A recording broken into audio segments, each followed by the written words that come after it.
Welcome back to the Hocicona Hour. Today I am joined by Mike Martinez, a stunt performer and stunt coordinator whose work has taken him into the world of film, such as Jurassic World, Indiana Jones and the Last Crusade, and most notably, the cult classic Killer Klowns from Outer Space. In this episode, Mike walks me through how he got started, the stunts he's done, the people he's worked with, and what it actually takes to break into stunt work. We talk about the training behind the action, the trust required on set, and so much more. Here's my conversation with Mike Martinez. Alrighty, well, thank you so much, Mike, for agreeing to be on this interview. Oh, sure. Yeah, I know it was kind of impromptu, but yeah, let's get into it. Let's pick up on that story you left off on. Oh, on trying to meet coordinators. Yes. Used to be, a long time ago, you used to be able to go to Universal Studios, park in the employees' parking lot. Yeah. And then you just wait for the bus to come. You get on the bus, and then the bus stops at certain places. One was the makeup area. And so you get off the bus there, and you can go into the makeup area, and it has a list of everything that's being filmed. Sometimes there's a show, maybe have some action. You go find the set, if you can get in, unless it's on a sound stage. But if it's somewhere on the location, you might go and run into the stunt coordinator, introduce yourself, and all that. One time, there was nothing really going on, so I was just wandering around, and I saw them filming something, and I walked over there, and they were filming History of the World with Mel Brooks. And so I watched them. They were filming in Spartacus land. And so I watched for a while, and then, went on my way. Fast forward about 8 years. Working on a car commercial. We're filming at Universal, and I'm sitting in the car, and then here comes the trolley, and they're announcing, oh, it looks like they're filming a commercial here and everything. And I'm sitting in the car, and people in the trolley are waving at me and wave back and everything. And so I went and did the shot. It was near the end of the day. So I just had to go over this little thing towards camera, and they got that shot, and they asked me to put the car in a position for the final beauty shot. So you get out of the car, make sure all the windows are up, the seats match. And so then I went and went to craft service, just get a cup of coffee. And so I looked around, and I realized I was standing in Spartacus land. In Spartacus? The same spot where I watched them filming History of the World. And that's when I realized, hey, I made it. Oh my goodness! Was it really that moment? Yeah. Oh my goodness. Until then, I had been doing stunts. I can't remember what year that was, but by that time I'd been doing stunts for maybe 12 years, something like that. And when I started, one, you're just trying to get a job. Right. Trying to get paid. Yeah. And then you're just kind of going and going and going, and time goes by, and I realized, oh, wait a minute, I made it, and it was like my aha moment, because you're doing something like stunts, you don't know how long you're going to be able to do it. Right. And now I've been doing it for 45 years. So, I guess I did okay. Absolutely. Absolutely. Do you think we talked a little bit about this off camera, but do you think you could keep doing what you're doing? Or what are some things that you're trying to avoid? Pain, no. Yeah. I can still do it. I was working with one of our stunt gals. This is before COVID, and we were doing a video for an artist who did video art. And we were at the Museum of Modern Arts in San Francisco, and she wanted 2 people to fall down these stairs. And I was in my 60s, at the time. And the stunt woman who I was working with, she was in her 50s. Oh my And goodness. so we're looking at it, and it was the longest stair fall either of us had done. It was a stair fall? Yeah. It wasn't like a drop onto a no, airbag? falling down Oh my goodness. a flight of stairs. And it was narrow. And it was narrow. And so we're walking down the stairs, and it was 15 stairs, a landing, 15 stairs, and then another landing. So it's 45 stairs with 2 landings. And the director said, well, you don't have to go all the way down. We can do it in cuts. And so Lisa and I are walking down the stairs, and she says, well, I say if it doesn't feel bad, we just take it all the way down.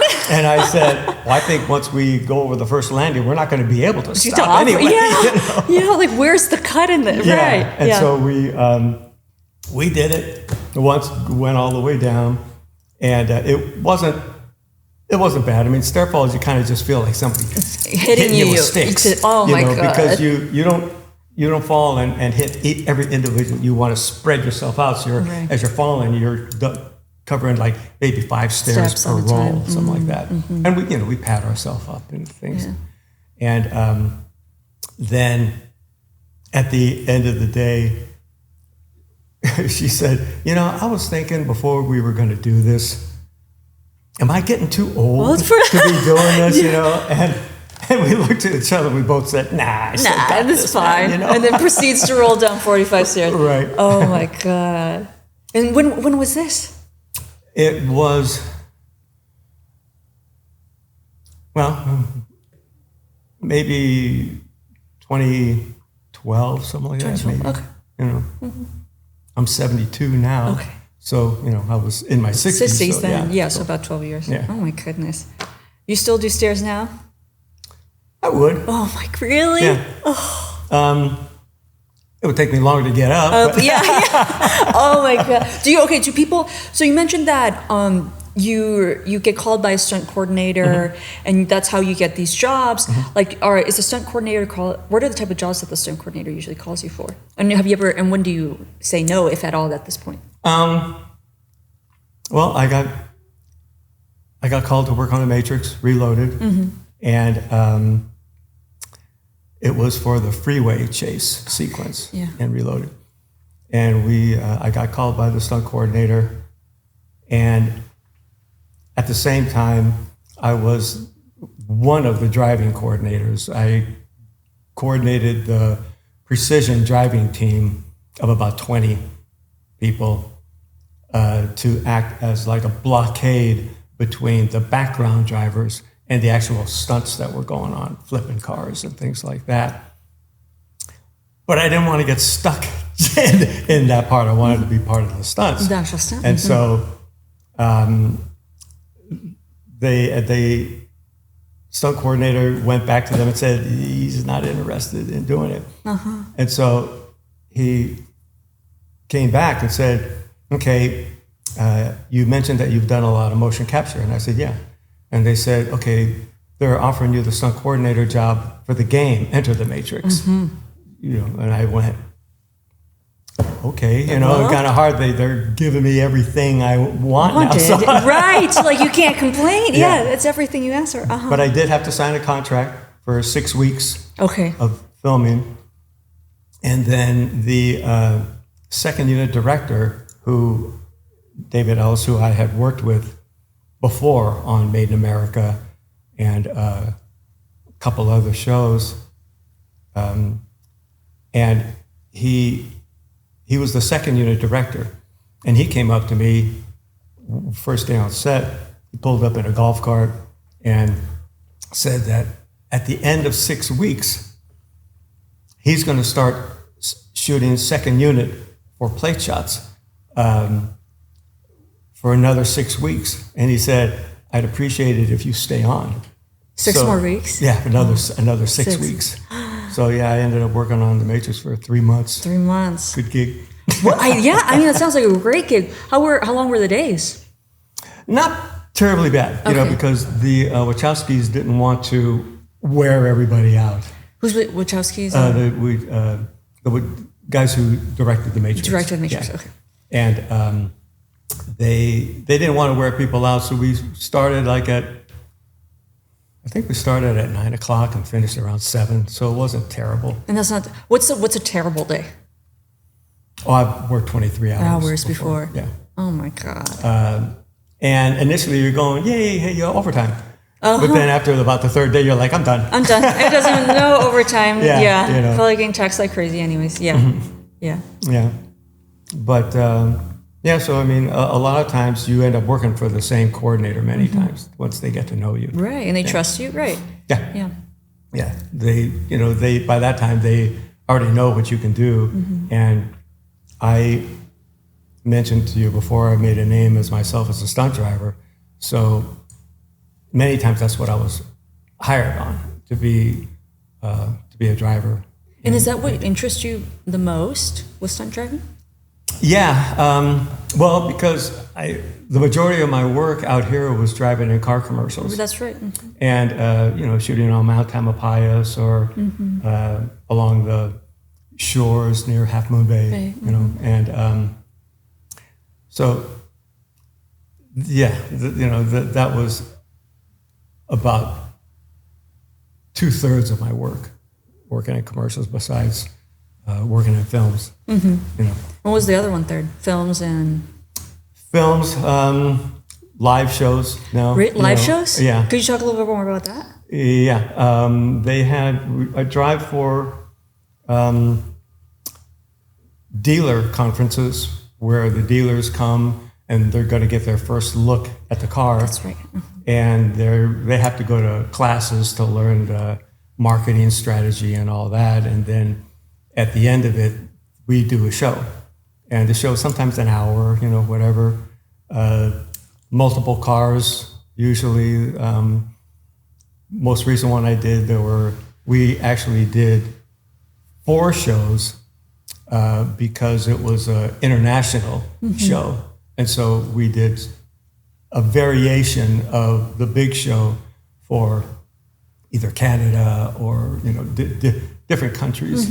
And so we ended up doing 4 shows total over the course of 3 weeks, That's awesome. But, those are fun. I end up working with the same people that I've been working with in stunts for 30, 40 years, Yeah. Yeah. Can we talk a little bit about your earlier career, specifically Killer Klowns? Yeah. About our days, is that okay? That was the turning point Really? in my Okay. career. Yeah, because I was working as a warehouseman, and as a warehouseman, I ended up injuring my back. Oh my God. I have 3 herniated discs, and people say, "Oh, what stunt was that for?" I was like, no. I was a warehouse, and I was having a hard time, staying on the job. My back was hard to work, and I had to leave. So then I finally got offered a chance to work on a film, and so I asked if I could get a leave of absence for a couple of months. From the warehouse job? Yeah, from the warehouse job. They said, I was having to take time off anyway, so maybe if I took a good time off,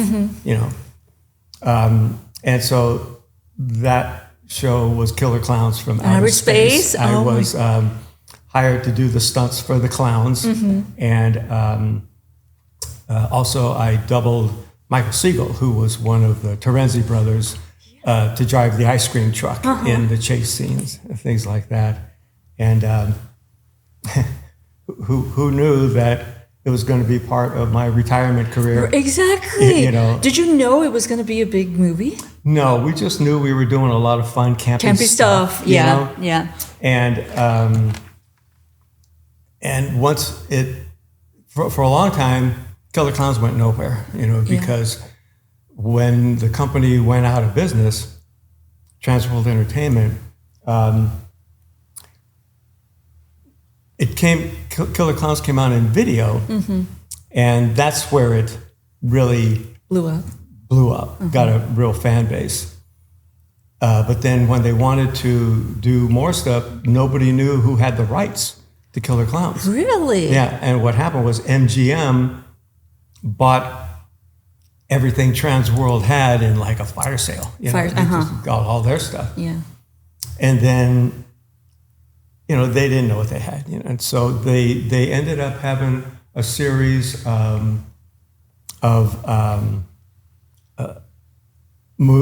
DVDs called Midnight Madness, where they had 3 movies on the thing, and Killer Klowns was one, Buckaroo Banzai was with it, and I always have a hard time remembering something of terror. Let me look this up. And once that hit, they sold 700,000 copies in like 3 months. Wow. And they thought, okay, which one of these was the one that caused it? And and that was Killer Klowns. And since then, it's really taken off, merchandising and everything. Absolutely. Like you see, like we were talking about, like in Spirit Halloween, so much merch. It also, like you were saying, transcends generations as well. Right. And then every year, more and more people I fall in love with it. Yeah. Like, do you understand? Like, do you, as being part of that project, understand? Like, oh yeah, of course you'd fall in love with the. Like, how do you rationalize this? Yeah, I don't know. It's just campy, I went to the bank one time after doing one of the shows, and I was talking to the teller, and she says, where was this from? And I said, I go to horror conventions to sign autographs and things. And she said, okay, what's the most campiest movie that ends up being there? And I said, well, actually the one I went there for, Killer Klowns from Outer Space. And she was shocked. She said that her and her friend, every Halloween, they watch Halloween and Killer Klowns from Outer Space. Oh, wow. And those are really like big, like, and the thing is, Halloween, everybody remembers Halloween. Like, Halloween has been remade several times. Right. But Killer Clown is a standalone, if I remember correctly. Like, there isn't any remakes of it. No, the Kyoto, the three brothers who produced it and directed it, they've been trying to get a sequel. And it's come close a couple of times. They almost had a series of like 6 movies, I think, that they were going to try and do.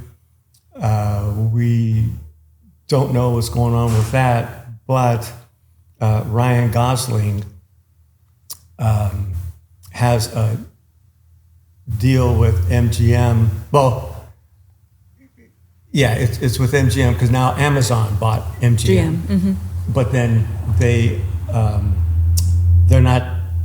not changing the MGM team. It's like it's staying the team, but now it's owned by Amazon. Entity, And Ryan Gosling has a 3-picture first refusal deal with MGM, and he wants to make Killer Klowns from Outer Space. Does he really? Yeah. That's awesome. And the Kyotos have been in touch with them and everything, What is 3 movie, 1 refusal? What does that mean? I'm sorry? What is 3 movie, 1 refusal? Mean? He gets first pick of something he wants to do. And he has 3 of those, Oh, really? Yeah. And what does the refusal part mean? I said that wrong. Okay. First right of refusal is like, they don't accept it, but he has a first pick. First pick of the movies that MGM makes. Right. That's awesome. And one of them that he wants to see from them is the Killer Klowns. Right. Now I don't know how that necessarily. If it's going to be a total remake or he wants to take the concept and make a different movie. We don't know that. Yeah. I'm hoping that if they do actually make it an actual remake, I want to play the biker who gets his block knocked off. Really? Really? Yeah. You should have a contract with them too then. Yeah, right. Because it, when they did it in the movie, they had to use a dummy, Well. Right. I could just You can just do it. Yeah, and it's different time. Yeah, and just different put effects. yourself into different mindsets. It's like somebody cut the puppet strings. And Exactly. You just go down. Yeah. Oh my God, that'd be awesome. Yeah. Yeah. We need to see that. We need to see that made in some respect or another. What has been your favorite project? I know this might be a really hard question, but what do you probably guessed this asked a million times, but your favorite project?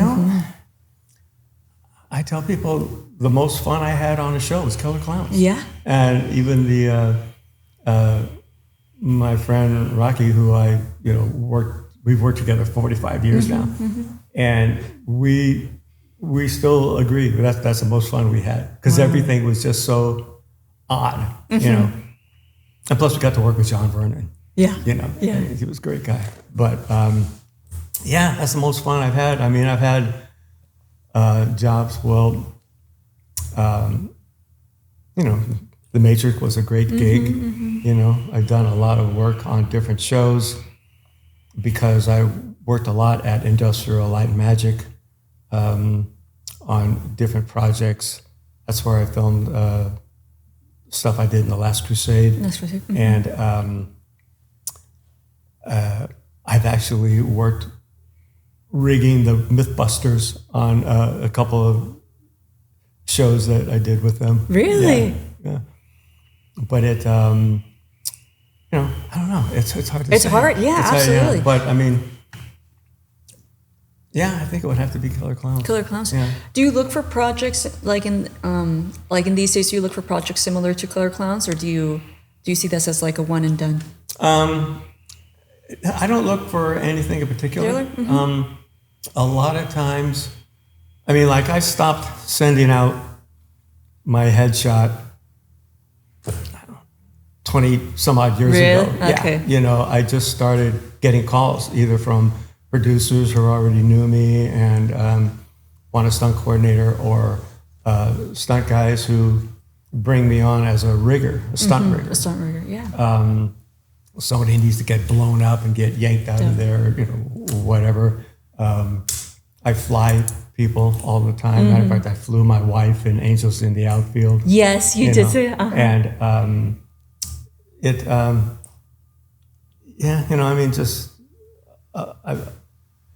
my job was, besides doing driving and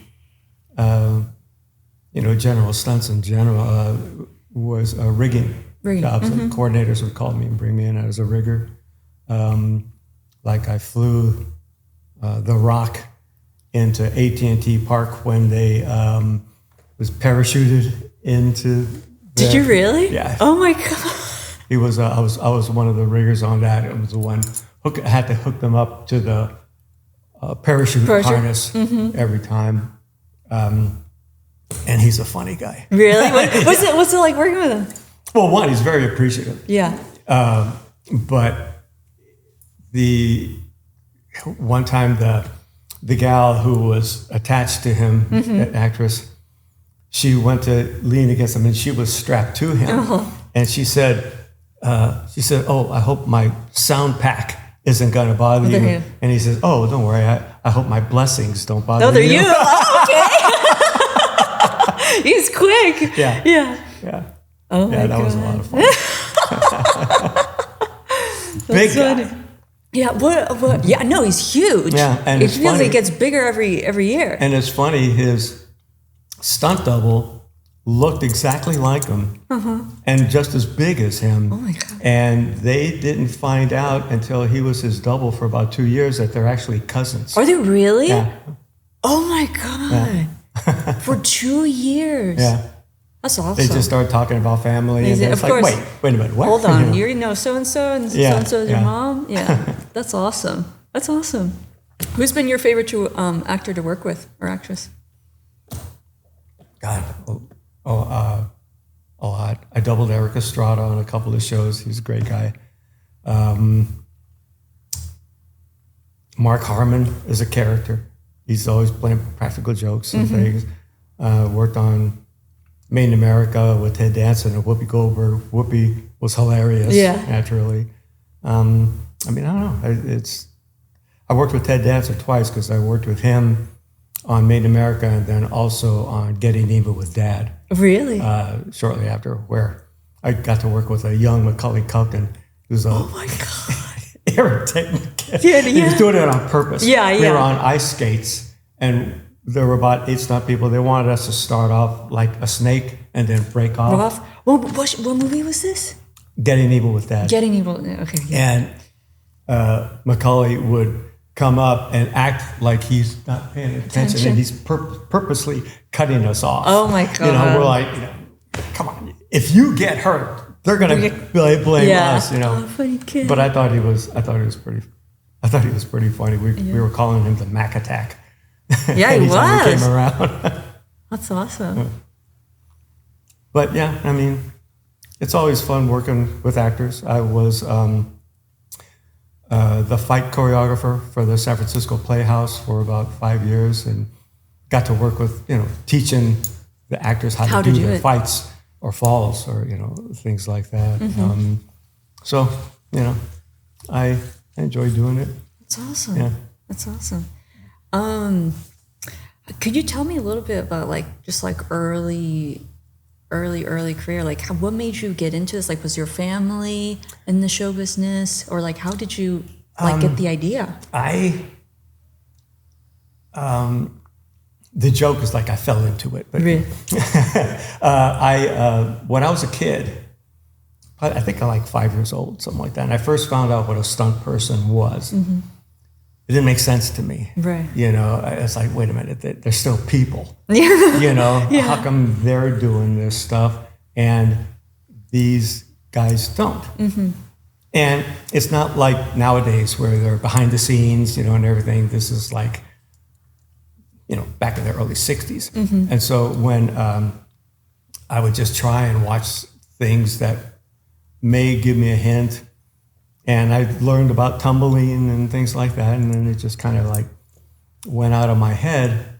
And then when I was working as a warehouseman, we were at lunch and we were doing that thing. Hey, what would you do if you weren't doing this? One guy wanted to play baseball. Another guy wished he would have been a merchant marine kind of thing, Mm-hmm. And it got to me, and I just said, I'd be a stunt guy. Mm-hmm. It stuck with me. Mm-hmm. I thought, I was always a jock in school, and I'm still in shape. I was 24 at the time. Mm-hmm. And so I just said, check it out, see what's involved, and it worked out. And what was your first gig? A fight. A fight? Yeah, fight in the movie. Well, my first real gig was I was able to get on doing the Wild West stunt shows at a place called Frontier Village. Where did you work at this? Was this warehouse in LA? No, in Oakland. In Oakland. Okay, Mm-hmm. So it was still pretty in the city. Well, I was born in Southern California, but we moved out here when I was a kid. Mm-hmm. And so I grew up in the Bay Area. In the Bay Area. Yeah, mostly in Oakland. Got in 100 fights. Yeah. But and then it just kind of started from there. I just started working out. At the time, my buddy Rocky owned a gym in Pacifica. So you've known Rocky for a really long time then? Oh, yeah. And we would go work out there. There was a trampoline, mm-hmm. and we would work on fight stuff. It was a regular gym, but, that's where the stunt guys were training. Mm-hmm. Rocky and I are the only ones left from back then. Really? Oh, my God. Well, a lot of times it's not what people expect. Oh, I see. Yeah. In the beginning, it's hard to get work because we were just trying to establish ourselves. Right, you were super young. Mm-hmm. Yeah, didn't have too much experience. Right. Mm-hmm. And then all of a sudden things just started to take off, mostly in commercials. In commercials, that's what we kind of became known for. Even other driving teams from LA, if they came out here, a lot of times producers, if they need multiple drivers, the producers don't want to fly out everybody and house everybody. Right. So there were a few different driving teams, and when they had to work out here, they always gave us a call to work with them. Right, because you're already here. Yeah, that makes sense. Yeah. Has there ever been a stunt that you'd had to say no to? Not me, but for the actors, yeah. For the actors, can you tell me a little bit? There was a scene where the director wanted the actress, who's a very well-known actress now, and to land on an actor who's a very well-known actor now. Oh, okay. But they weren't well-known back then. She was. Well, yeah, they were. Okay. Kind of. It was, and she told me the scene. The gal is up on these pallets about 15 feet up, and then she jumps down like, catch me. and then what it said in the script, she jumps, says, catch me, and they roll into frame. Okay. And so I said, okay, so we'll have a double to jump, land in a bag. The actor can be there, and one part, if they needed impact, I was going to double him.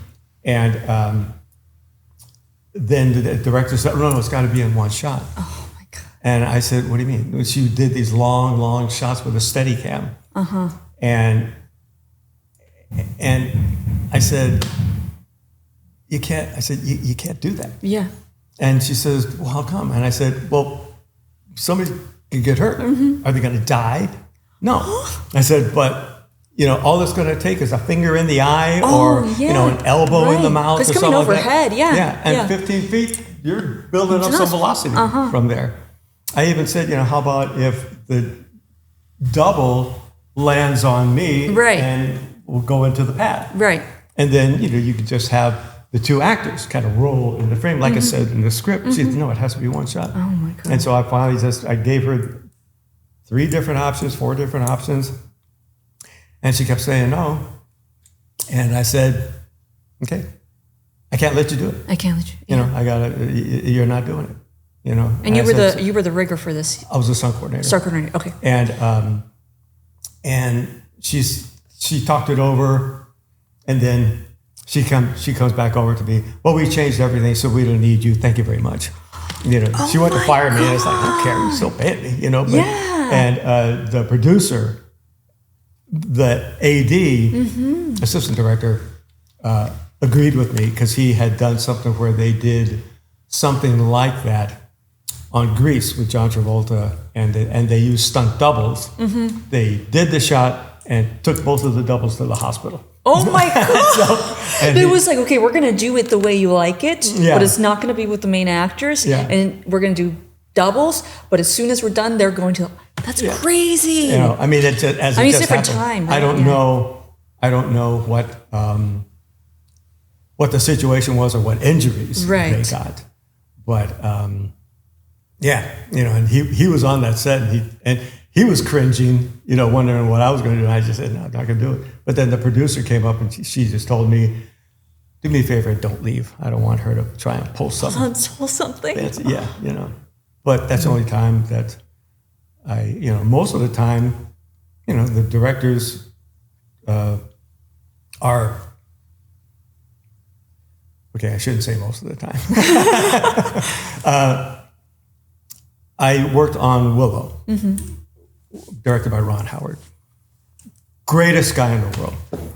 He came up to us, and Rocky and I doubled the 2 brownie characters, the little guys. And Ron came up, he bouncing a handball the whole time. And he came up and he said, okay, he took us to the storyboard.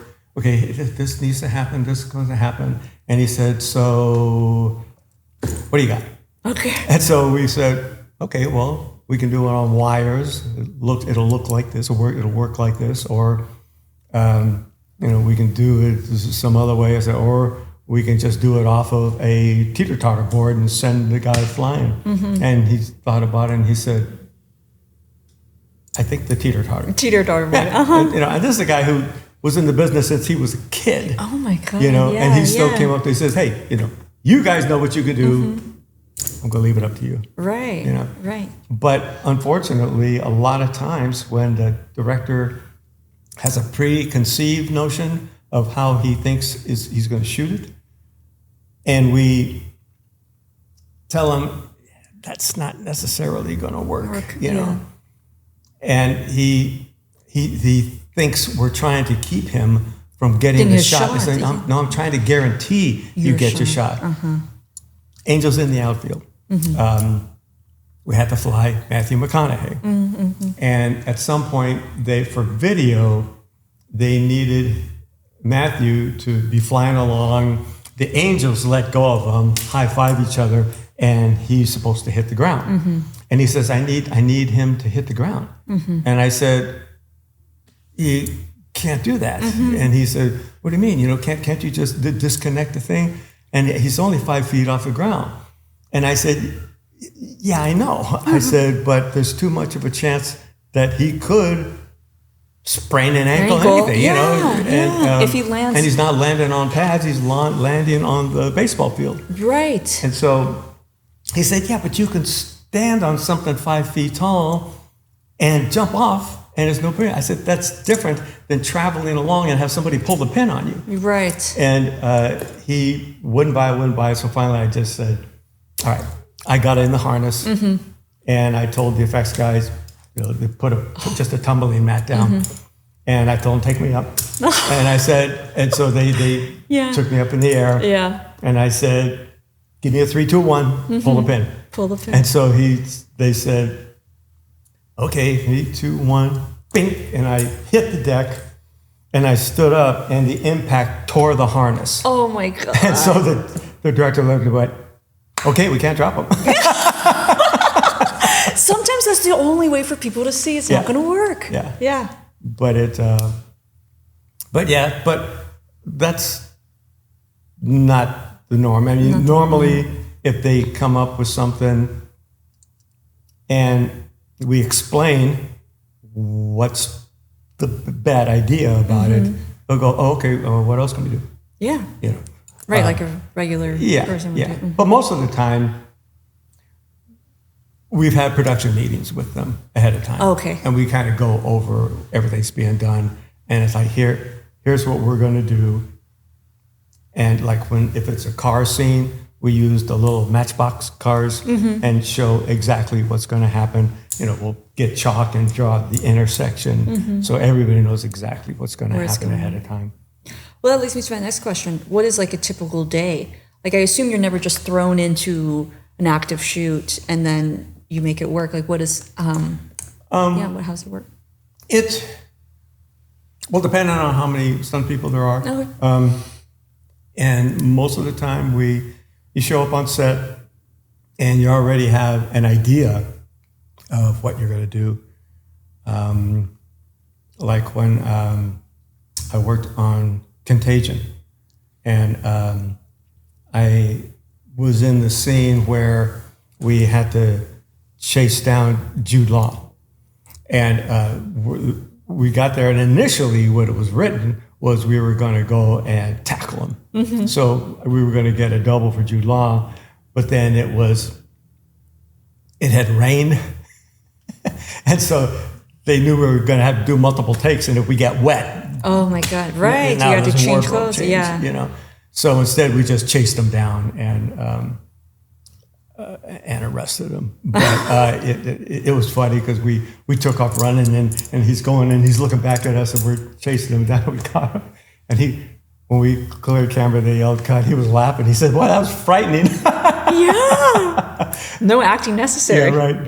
But but that's kind of what it's like. It's depending on, the plan is this. But sometimes things change. Don't work out. Yeah. Right, like you mentioned, like the shot that the director initially wanted was not feasible. It was very dangerous, and then you got to change it because the harness broke or whatnot. Yeah. That makes sense. Yeah. That makes sense. Well, what is your favorite stunt to do? Burns. Really? Okay. I'm so glad we got back to this. Yeah, okay, can you talk about like what the lead up to that? How do you prepare for something like that? I do gel burns, what they call it, instead of wearing a big fire suit thing. We get Nomex underwear, and we soak it in this fire gel. It's called Stunt gel. Stunt gel. And it's has kind of a cooling effect on the skin. And sometimes we'll even have it on ice. And we soak the Nomex underwear in there, and then we put that on. It's freezing cold. Yeah. But we put the Nomex underwear on, and then usually something like a jumpsuit. So when you put your wardrobe on, the gel doesn't seep through the wardrobe. Oh, okay. And then we paint the wardrobe with one is first fireproofed, and then we paint the burning solution on the gel. Usually like a rubber cement kind of thing, where we want the fire to be, how big. And when I'm doing it, when I'm doing a burn, Rocky coordinates.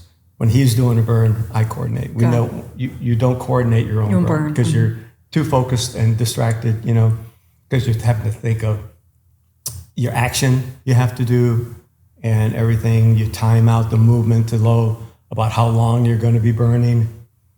I think the longest I burned was about 45 seconds, maybe a minute, I'm not sure. Oh my God. Then everything is totally set. My hair and face gets all gelled up. With the same stunt gel? The same gel, yeah. And what that does is it cools down your skin temperature. So it just, you feel the heat, but it just takes longer to start to burn. Okay. And they know there's usually 4 safety people, extinguishers. And you go through your action, and if you don't make it, the signal is you hit the deck. And they know, the team knows to put you out right now. Yeah. But most of the time you work it out ahead of time. It's like, okay, this is going to have to be done in 2 burns, rather than 1 take. But I try and get myself in a calm way because while I'm burning, I can't breathe. Right. Matter of fact, you're holding in your breath. Yeah, I'm holding my breath, and even when they first start getting ready, because they're spritzing me with gasoline to get a quick light. A quick light, yeah. The burning solution the gasoline will just evaporate right away. But it would take the rubber cement or whatever to catch fire. This way we get it going, so like it's an immediate fire. And we told it. I did one for a movie called Cannibal Rain. And you're in that scene there? Yeah. Okay, can we plug that in for this one, Cannibal Rain? Yeah, the movie never came out. No! Is there one where I actually do have it on YouTube. Okay.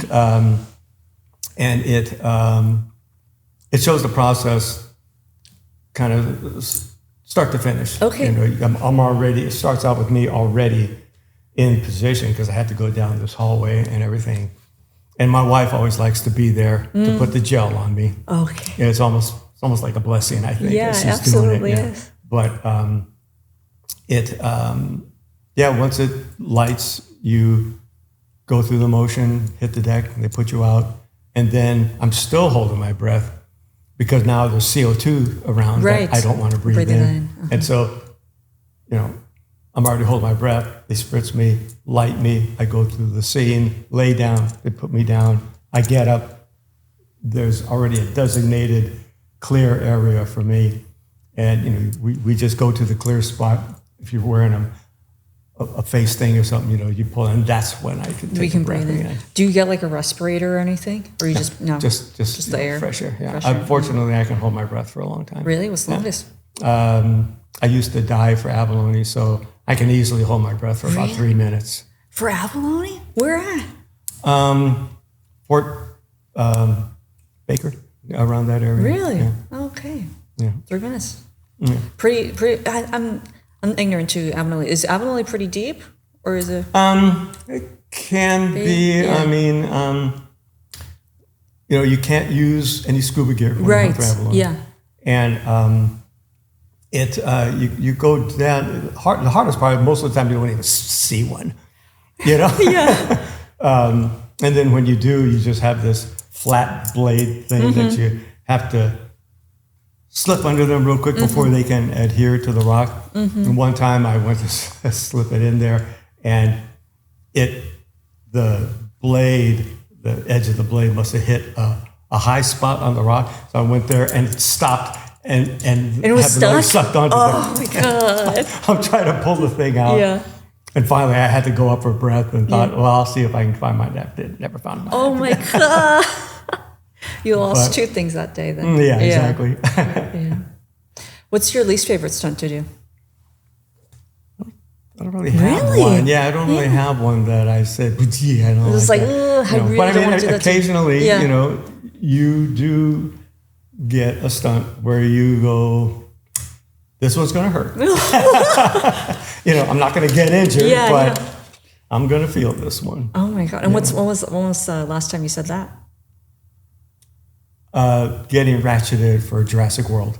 Jurassic World, let's talk about that one. Yeah, it was in the pterodactyl scene. I was taken out by a pterodactyl. We just did it on green screen, But I was picked from the front, and I had to get a running start, and then this was a hydraulic ratchet, and so they dialed it in, and I got pulled from the front, so I'm like this, and ended up doing a face plant into a pad and just getting suddenly yanked, like that. I knew, okay, this one's going to hurt. How many times did you have to do that one? I think about 8 or 9 times. Oh my God. Is that average for like a stunt? Yeah, depending on what they're trying to do. Mm-hmm. Is it the look they want? Was the timing right? Things like that. Mm-hmm. The thing that hurt the most was I was in a scene. I was in a big wooden chair. I was kidnapped by these drug dealers, and they're trying to beat information out of me. Right. Oh my God. And I didn't realize that. They ended up lighting a fire on the thing. They set me on fire, and then they kicked the chair over. No, they kicked the chair over before they set me on fire. And when I got the chair kick, it was like one of those big wooden chairs. And when it hit, somehow the pad that was there for my head ended up caught the chair, and the arm of the chair caught me right between the ribs here. And I felt like I broke a rib. It turns out I didn't, but it feels the like same. it. Same, yeah. So they set me on fire. That was all fine. Oh my God. And then later on, the next day, it's like they finally got the information they wanted out of me, so they just tossed me out of a car. Oh my God. And my ribs are already killing me. Yeah. And so I had this vest. It's a padded vest. And I put it on and I cinched it up real tight. I said, this should work. Yeah. And so when I'm going along and I had to jump out of the car, I went and I hit and I rolled, but I was able to get out of the car faster than I thought I was going to be able to. So I came up short from the camera. Oh my God. So I knew I was going to have to do it again. Yeah. And so then next time I went and I jumped out and I came up and I was almost there, but I was still a little short. And the second, by this time it's like really hurting. Yeah. So do you tell anybody or no? Okay. Because it's not their problem. Right. It's like, what can we do? Yeah. Yeah. There's nothing they can do. It's like, okay, well, you don't want to do it? No, I'm going to do it anyway. But I'm just there's no point in telling them. Right. Yeah. So third time I went, I hit the mark, and I got up and I thought, okay, if they want another one, I'm going to need some time. Yeah. Yeah. And they went, no, we got it. But I was glad when that day was over. Yeah. That's amazing. But what was for that? What show or movie? That was America's Most Wanted. Okay. Yeah. Okay. I don't know how many times people have seen the actors that were in America's Most Wanted call the police. Really? Yeah. I saw that guy. He's wanted. He's wanted. Oh my God. And they call the police on that? Yeah. Oh my God. I didn't even think of that. Yeah. That didn't happen to me, but. Yeah. But it was a story, you know, they're all based on true stories. You know, I did another thing for, no, this was a movie called Firestorm. It was about the Oakland Hills fire that happened. And I recreated a scene that a guy really did trying to escape the fire.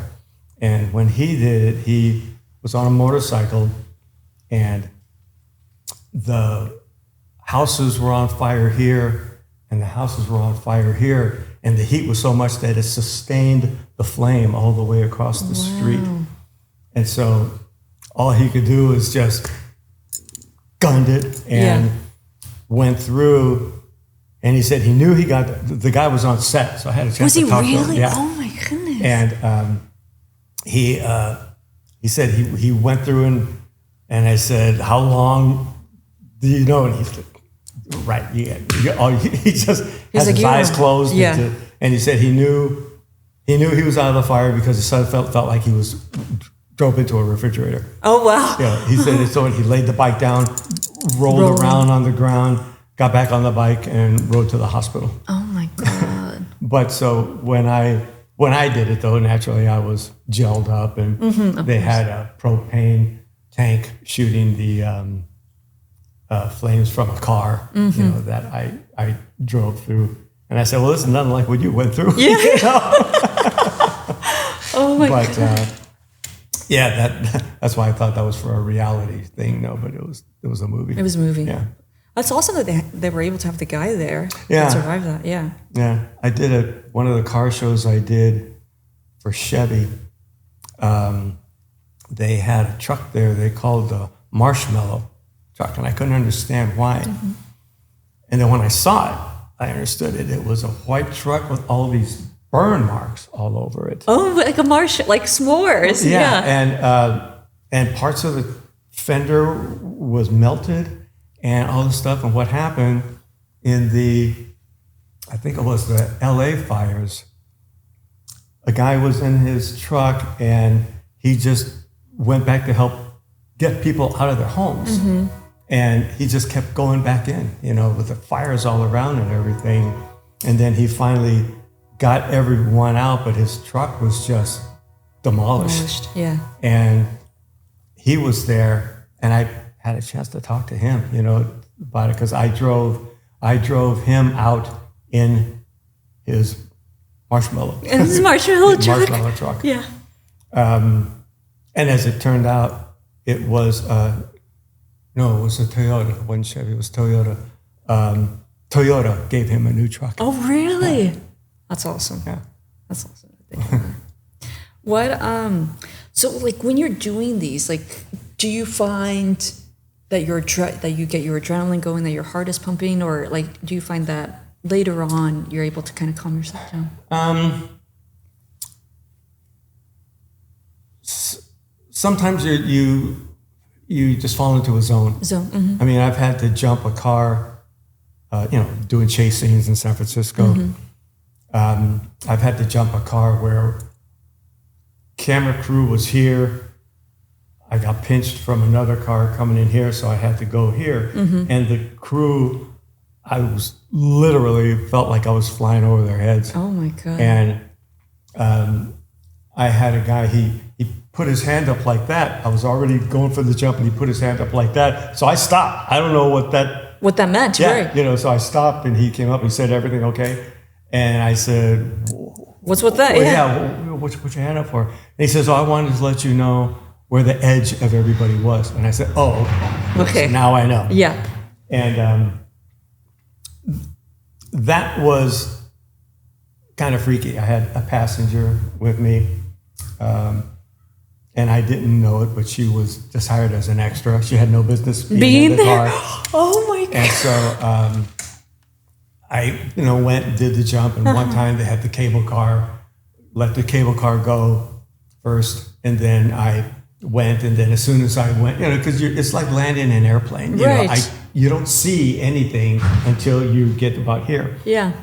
And all of a sudden I look down and I see the cable car and I'm like, what? And so I broke hard. I was able to stop and didn't skid or anything, but then the coordinator he came up. He said, "Was that pretty close?" Yeah. I got my blood going for a second, but I did it. I did that, I don't know, 4 or 5 times. Oh my goodness. But it came okay. But then I did tell the extra, I said, you had no business being in here. I said, I would call SAG and make a claim that you want an upgrade. And I said, and I'll back you on that. Awesome. And so she did. She did? Yeah, she got an upgrade for that day. Oh my God. And the stunt adjustment. That's awesome. Because, we get a regular day rate, and then depending on the stunt you do, you get what's called a stunt adjustment. Okay. More money for whatever it is, And so you never know. The coordinator says, how's this much? Fine. Yeah. They're usually real fair. That's good. Yeah. That's good. That's amazing. So do you find that by like the 5th take of that, you're kind of like all like it's clockwork, your blood isn't really pumping anymore? Yeah. Okay, cool. Yeah. Cool. What are some things that you wish people knew more about stunt work? I don't know. I think it's obviously we're not crazy people, everything is calculated. Even when we're driving cars and chase scenes, everything is measured down to the minute. Even when they roll a car, they've rolled it someplace before, taken exact measurements, recreated the street. So when they roll it, they know exactly where the car is going to go. Yeah. And everything is done at a particular speed. Let's say I'm going to jump a car and they say, okay, you're going to go this far. You have to be exactly at 35 or, let's say 35. You have to be at 35 when you get to the ramp. And so we test that out, gun it, and you wait until you get 35. If you're too far away, move the start mark further. So when you go, you hit the mark exactly. Because you want to hit the ramp on acceleration. Because the way a car jumps is it compresses the shocks. And then as you're leaving the ramp, the shocks are released. And so that's what gives it the lift like that. And so everything is done on certain speeds. And then sometimes they'll say, do you want to go jump the truck before Toyota? And first one piece of cake. It was just a big berm onto another berm of dirt. First one piece of cake, man, perfect. They say, can you go faster? Yeah. And so I did it at like 45. And as soon as I hit the ramp, from the first one, I kind of timed it, 1,001, 1,002, 1,003, boom, hit. When I hit the second time, I went 1,001, 1,002, 1,003, 1,004. Oh shit! Yeah. Because I knew I'm past the ramp. I'm gonna hit the flat, and that's a jolt, And they said, "Can you go again?" And I said, It's like maybe you can't even move your. All they did was just knock the wind out of it. But take a second. But it did break the axle of the truck, so they said, "Well, I guess we're not doing another one." Dang. Yeah, that's awesome. If someone wanted to get into stunt work, what would they need to do? Or 3 things they would need to do starting today? Well, first off, if you're serious about doing stunt work, try and find a place like this, where they can come and work out on trampolines, train on wires and things like that, but mostly take a driving class, some kind of a stunt driving class. There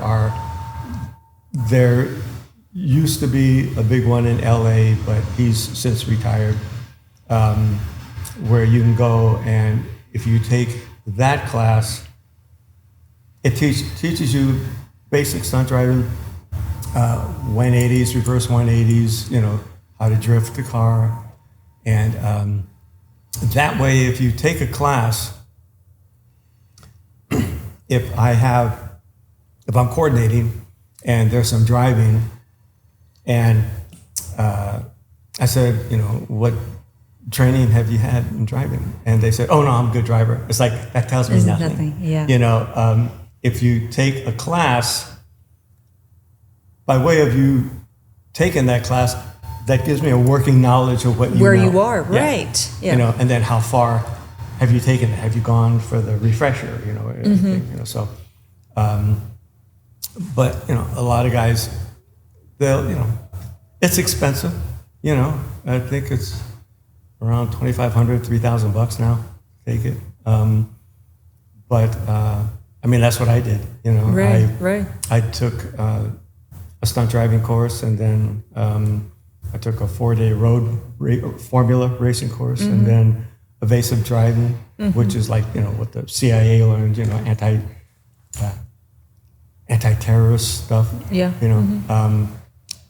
That one was rough, a lot of fun. Yeah, and that's that along with the stunt driving course married really nicely. The fact that I took the racing course, that helped me a lot in feeling the road for car commercials. That's kind of, I see. Yes. So of course. The three really worked out, and that was my intent. And I didn't just take one back to back. I took the stunt driving, saved my money for 3 years, took the road racing. Oh, wow. Saved my money for a little bit, then took it was over the course of probably 5-6 years that I took them, and I just kept adding to it. And then even from doing that, I would find a big empty parking lot, would put boxes down for. And would you drift on? Drift on. Or, try and slide a 180 between two boxes. It's not going to do any damage to the car. Yeah.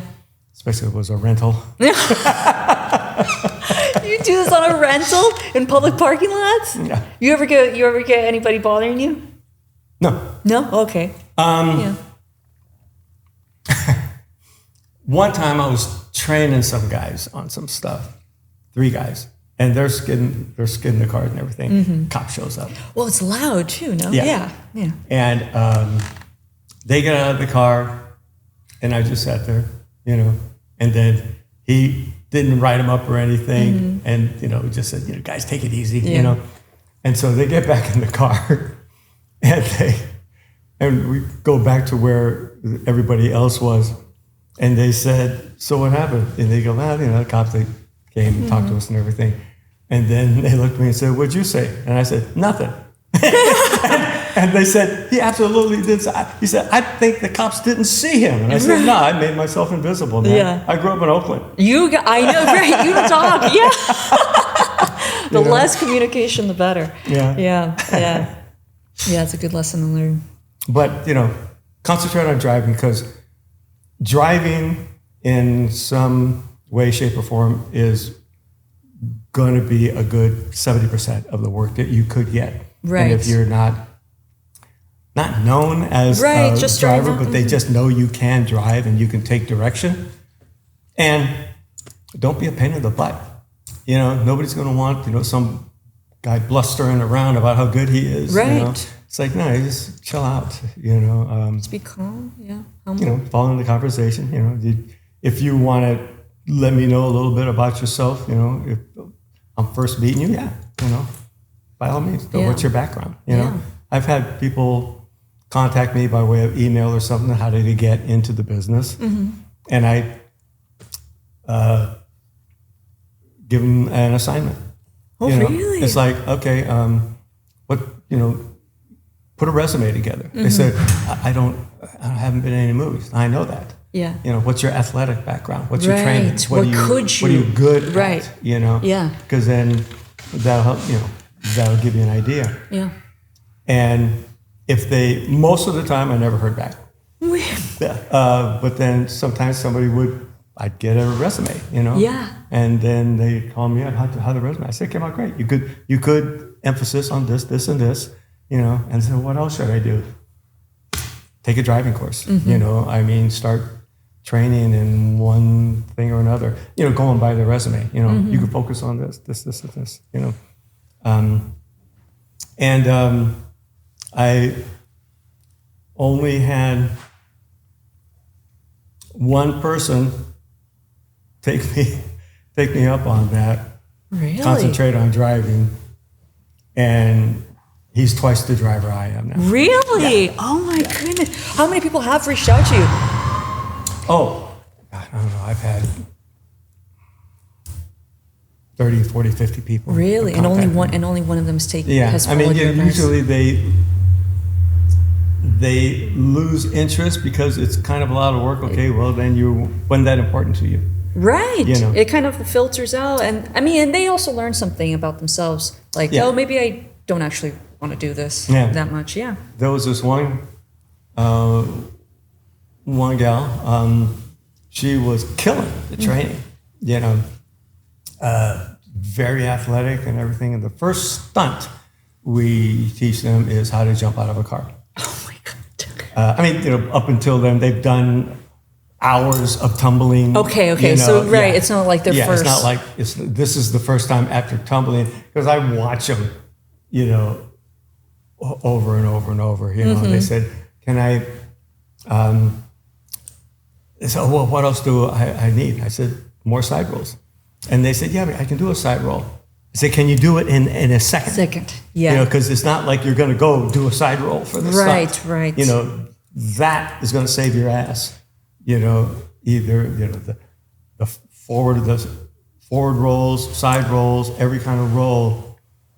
That's going to be what's going to protect you from whatever is going to happen. Mm-hmm. It's because it's going to happen.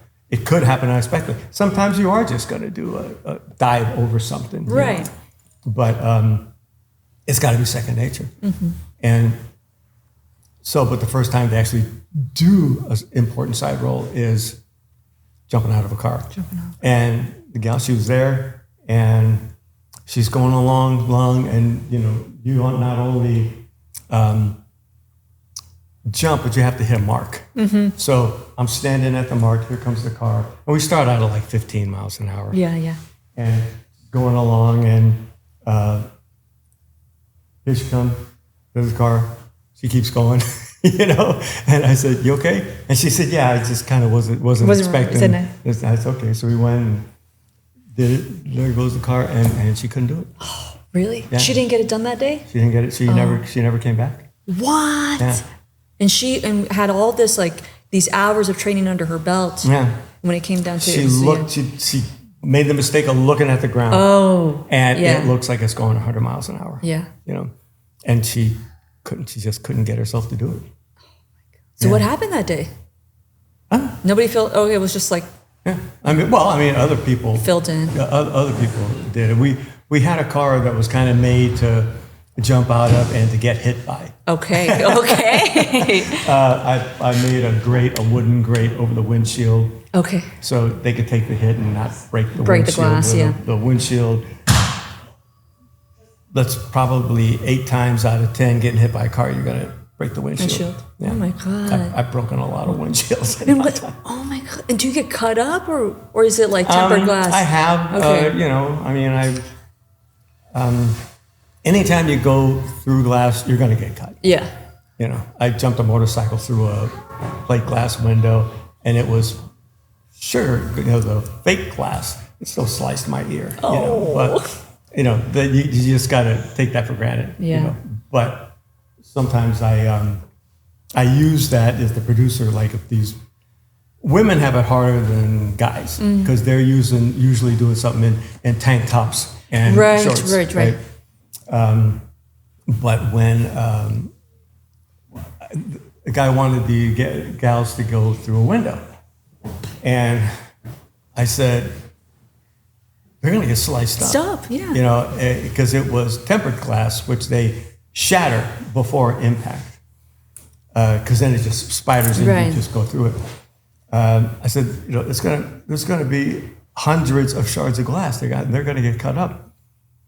And I said, how about if we put a curtain up and you shoot it from them going towards the glass, and then cut to the outside of them coming in a curtain, because then they can pad up and everything. Nah, I don't want to do that. I said, okay, then the adjustment is going to be $100 for every cut they get. Oh. And he went, maybe a curtain won't It will be work. that. You were coordinating this, yes? Yeah. That's a good coordinator, advocating for the stuntman. Yeah, I mean, nobody pays us to get hurt. Right. You know, they pay us to do a job. To do a job. I've been a stunt guy for 45 years. I've never broken a bone in my life. Are you serious? Yeah. I don't know if I just got... I have separated both shoulders and both collarbones. Okay. And my chiropractor, when he set my collarbone for the second time he set it, he said, "You must have bones like steel because the collarbone is meant to break." Yeah. You know, right? It and is. He said, and I've yes. separated both of mine. You know, he said that's unheard of. So I don't know. Maybe I, You're really born for this sort of work, then. Yeah. Right. Yeah. Yeah. Well, thank you so much, Mike. Okay. I really appreciate you coming on the show. Just, hopping on impromptu and giving us a great show. Thank you so much. I really appreciate it. I had a lot of fun. Thank you. Yeah, of course. That was my conversation with Mike Martinez. I hope you enjoyed this episode. And if so, please make sure to follow, subscribe, and share it with someone who loves movies, action scenes, or behind the scenes stories. Thank you for listening to the Hocicona Hour, and I'll see you in the next one. Bye.